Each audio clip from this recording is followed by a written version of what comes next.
Now, from Nebraska's trusted news source, this is Channel 8 News at 5. Coming up on the news, today the state legislature talking about how to give inmates a better chance at returning home. Plus, a look at the scene of a massive hay fire in Seward County. But first, school districts across Nebraska receiving false school shooting threats today. Good evening, everyone, and thank you for joining us. Several Nebraska police departments responded to school shooting calls this morning, but all of them were deemed false.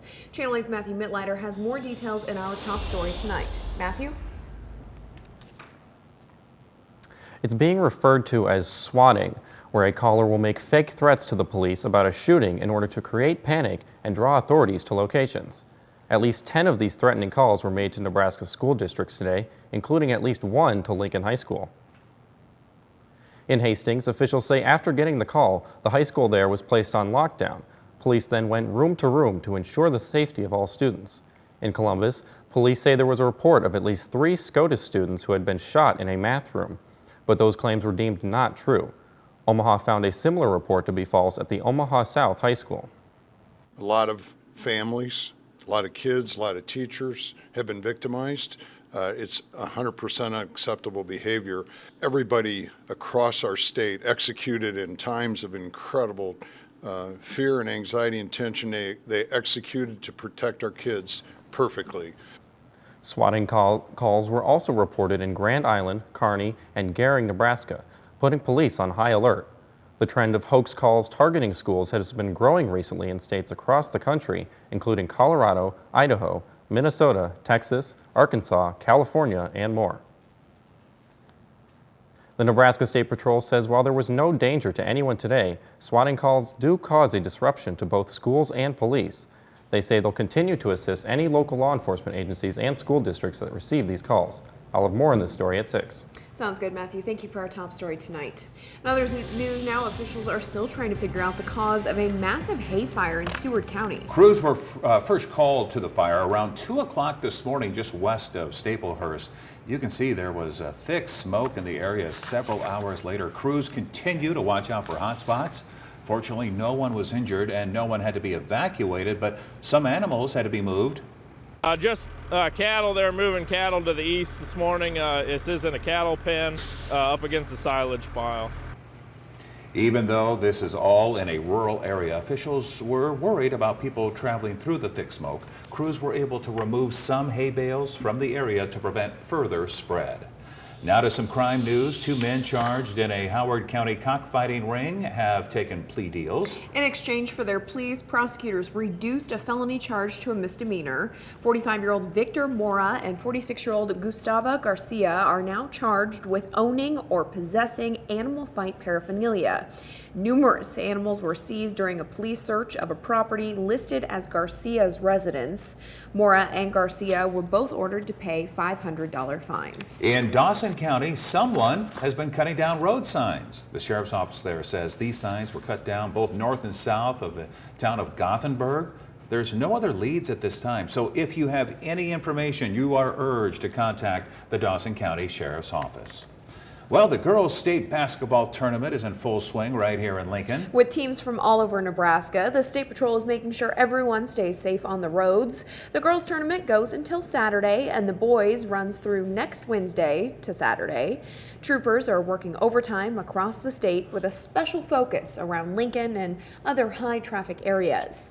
NSP says troopers will make sure we remember these 2 weeks for the action on the court rather than on the roads. Now to the legislature, a new proposal could potentially give rehabilitated inmates a better chance of returning home. Senator Terrell McKinley's bill would change the makeup of the Nebraska Parole Board. Channel 8's Veronica Barreto is at the Capitol. She joins us live now with an update. Veronica? Thanks, Megan and Rod. The legislative measure looks into making changes to the Board of Parole. Senator McKinney's bill says that the board needs more people with experience in restorative justice and reentry.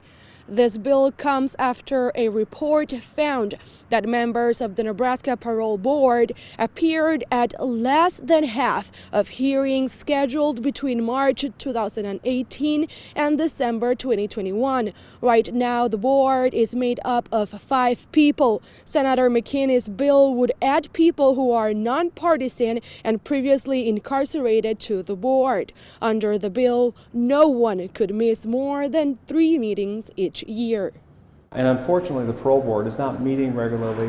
When they do meet to review requests or people who are applying for parole, they're often not all there when they are there. And what we're seeing is just an underutilization of that effective transition reentry tool.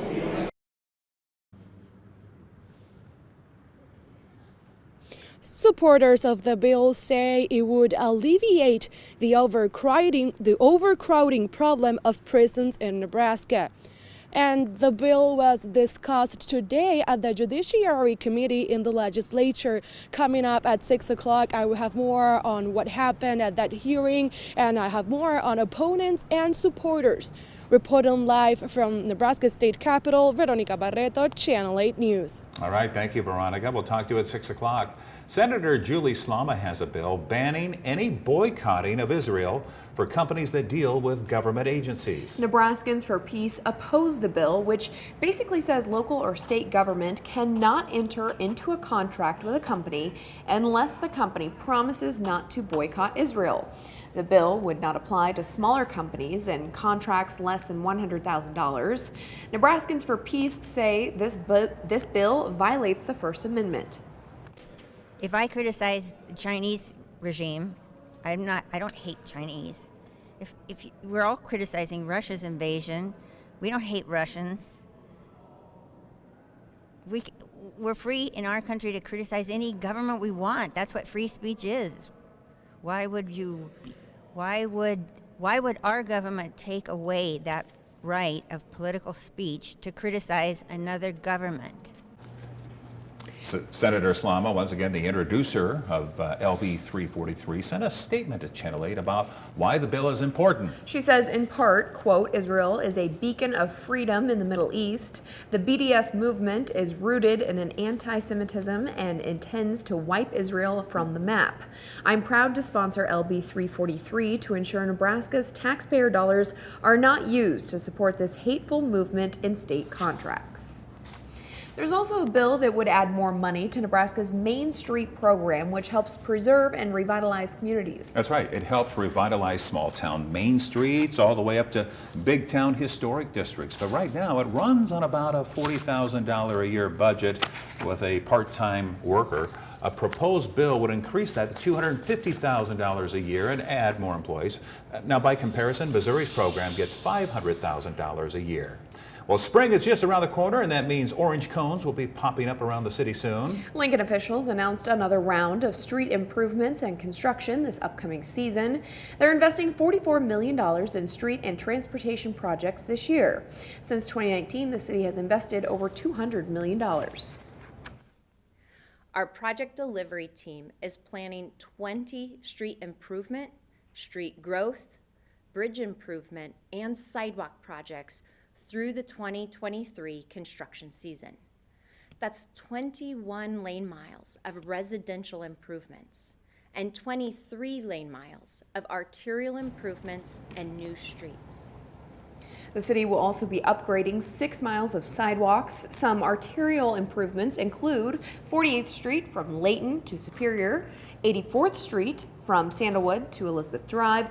In addition to new roadways and upgrades, the city is planning to improve its water pipelines and sewer. You know, we were saying, springtime, we'll be seeing those orange cones. For today, though, Rusty, a little in between, right? Yeah, it was hard to tell if it was winter or spring, kind of one of those in-between days that we get a lot of in March, to be honest. And we'll probably see a few more of these before it's all said and done. But spring comes back tomorrow, at least the warmth does. We've got partly cloudy skies out there right now. Schoen's Roofing showing Beatrice a mixture of clouds and a little bit of sun trying to peek through. It's been kind of a cloudy day for a good portion of eastern Nebraska, but you didn't have to go too far west to see the sun come out, which I'll show you here in just a second. But outside right now, temperatures are in the 40s, 41 degrees in Beatrice, 42 in Wymore. We've got 45 in Bremen, 43 in Hebron, also in Grand Island at 43, along with Lincoln. Some 30s out there as well. Ogallala, Sydney, O'Neill, all in the upper 30s. 47 in McCook, almost 50 degrees out that way. Not much of a wind. It's either calm or 5 or 10 miles per hour. That's about it. There's that cloud cover line from Omaha, Lincoln, southwest towards about Fairbury, and just south of Hastings. And everybody else saw plenty of sunshine, so we were kind of stuck in the clouds in southeast Nebraska today, but temperatures didn't really care. They were pretty cool for just about everybody out there. Stormcast shows the temperatures will drop into the middle and upper 20s by early tomorrow morning, and then bumping back up into the lower and middle 50s for a good portion of the state tomorrow afternoon. It's just the beginning of a warm-up too. The weekend is looking very mild. We'll take a look at that in just a couple of minutes. All right, thank you, Rusty. A Pennsylvania man is accused of trying to smuggle an explosive device past security at an airport on Monday. Investigators say he was set to fly to Florida and had an explosive hidden in his checked bag. The FBI says X-ray scans of the device showed it contained a granular type of powder consistent with a commercial-grade firework, and that it had multiple fuses attached, including one designed to ignite quickly.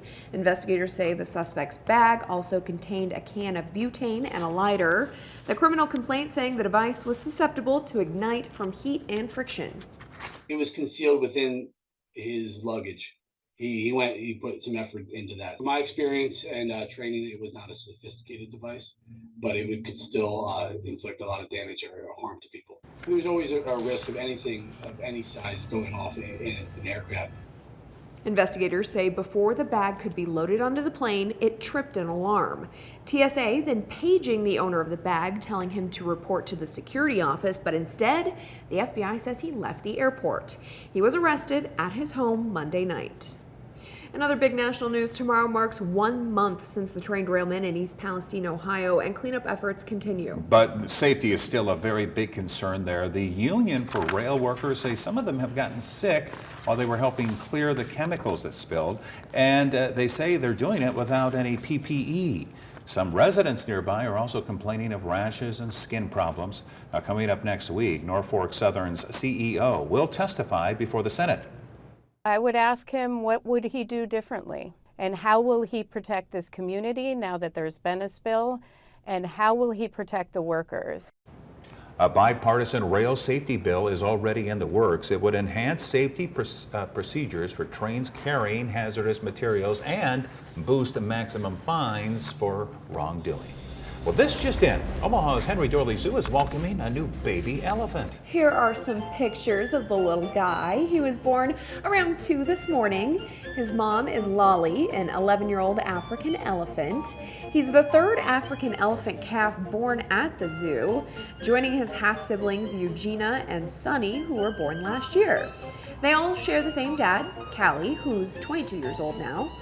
Right now, the elephant family quarters are closed to the public to allow Lolly some quiet time to bond with her new baby. Hey, it came with music in the background and everything. My goodness, like yes.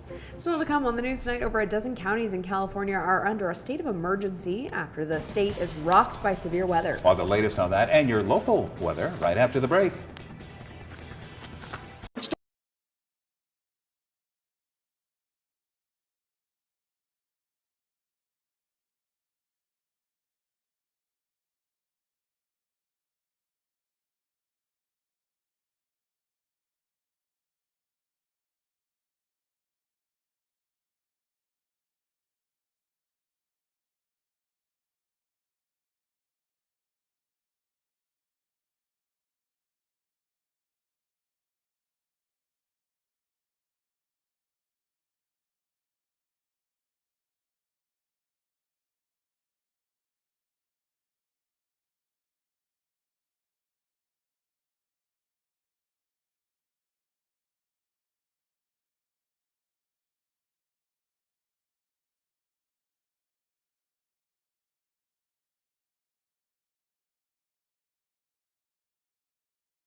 Winter weather is blasting the nation coast to coast.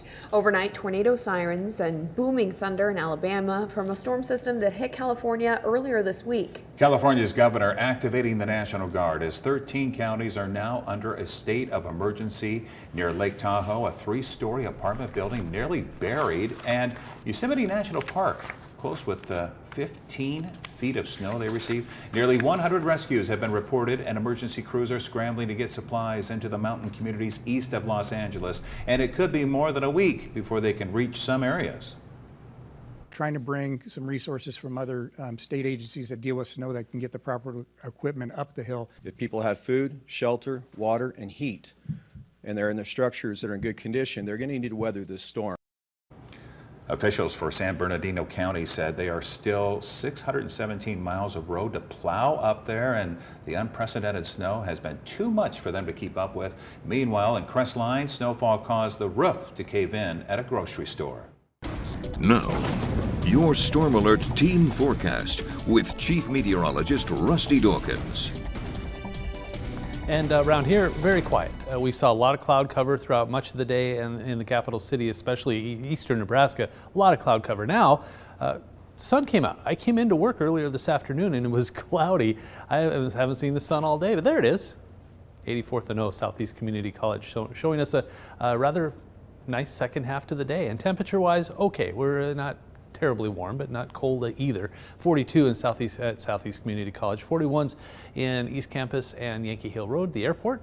One of the warmer spots for once, 43 degrees. Everybody else around 40, 42, 43 degrees. We're at 41 in Beatrice, 43 Friend, a couple of 41s in York and Columbus, Hastings, and Kearney, a couple of the warmer spots at 44 degrees. Not much wind to speak of. It is out of the east and northeast around 5, maybe 10 miles per hour, so kind of a calm wind. There's all that cloud cover, still trying to hang on along Interstate 80, then down through Crete towards Red Cloud. Hebron still seeing a little cloud cover, but you go just to Seward and York and Hastings, and really Lincoln too is seeing plenty of sunshine. So that cloud cover is just meandering its way in southeastern Nebraska, but the rest of the state is very quiet, and we're expecting quiet weather throughout the next couple of days. So we've got clear skies to start. This is Friday morning. Still that cloud cover trying to linger into parts of Richardson, Nemaha, maybe Pawnee County, but then clear skies to start the day in Grand Island and Lincoln, and then more clouds to the west, and those clouds will try to make their way towards us, but I think they'll eventually just kind of turn into a partly cloudy sky. So that's we're not expecting another thick cloud cover kind of day like we saw today for parts of the state. And then a little bit of energy is going to come our way. This is Friday evening. Start to see a rain-snow mix. This is all going to press to the east.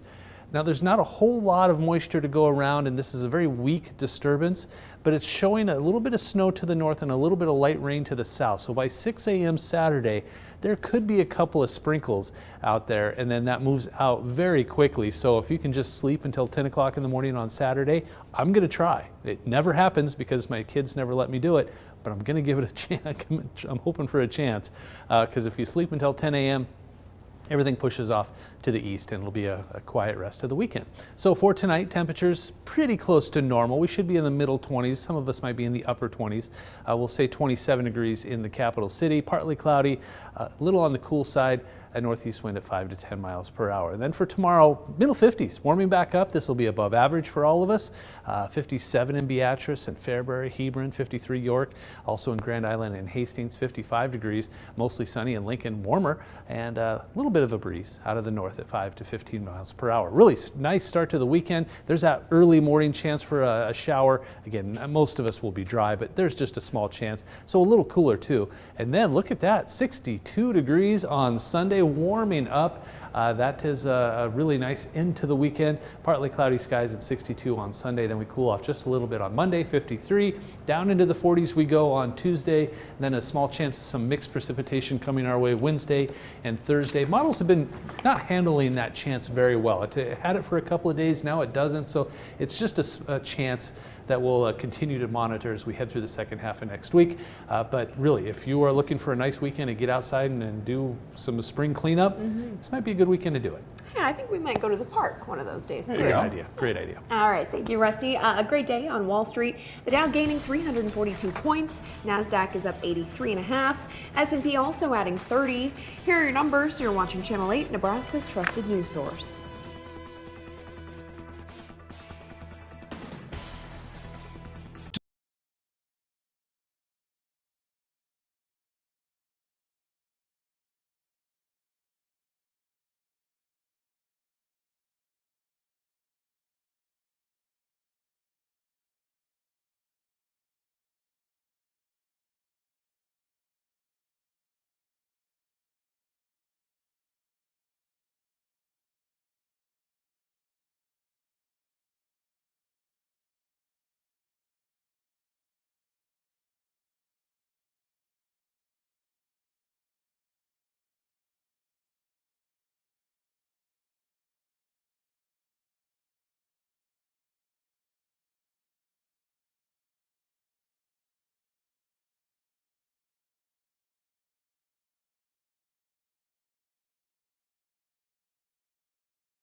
Today is a day to celebrate the work of a great children's author.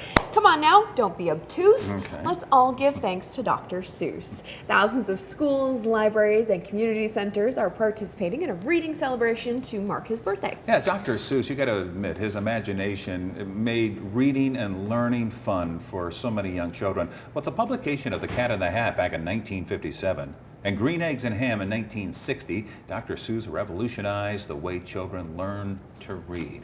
I always remember left foot, left foot, left foot, right. Nice. What's yours? One of your favorites? One fish, two fish, red fish, There blue you go. fish. Rusty? Rusty? Can't leave you out. All the Christmas ones. Yes. I mean, that's just so much fun to watch with the kids. And You're a mean one. Yeah, songs. Mr. Grinch. Yeah, great stuff. Hey, we're nowhere near Christmas anymore. We're getting further and further away from it, and temperatures are on the warm side today. Look at those clouds, not even moving. What is this? This is Nebraska, right? It's rare that we see those clouds just sitting there doing nothing. Mostly clear, mostly sunny skies out there. Really a nice afternoon, just a little on the cool side. 43 in Lincoln, 40 in Beatrice, 41 in Columbus, Aurora, York, and Norfolk with just a calm wind. That makes the day so much nicer. Satellite showing that cloud cover lingering in southeast and parts of south central Nebraska, but most of the state is free and clear of any cloud cover. The Lincoln forecast as we head through the next few days, just a slight chance of a shower Saturday, otherwise partly cloudy skies to mostly sunny. 55 on Friday, 51 on Saturday, 62 on Sunday.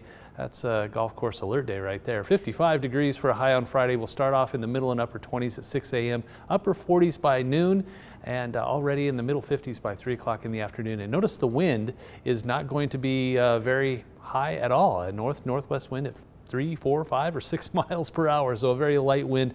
So it is looking like the end of the week is shaping up to be pretty nice. All right. Thank you, Rusty, and thank you all for joining us. World News is coming up next, and we'll see you back here at 6.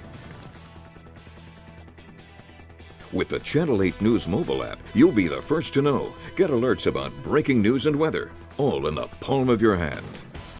Amigos Seafood is back with crisp crab rangoon and new crisp lobster roll burritos, fish and shrimp tacos, and butterfly shrimp baskets too. It's seafood season at Amigos. Closed captioning on Channel 8 Eyewitness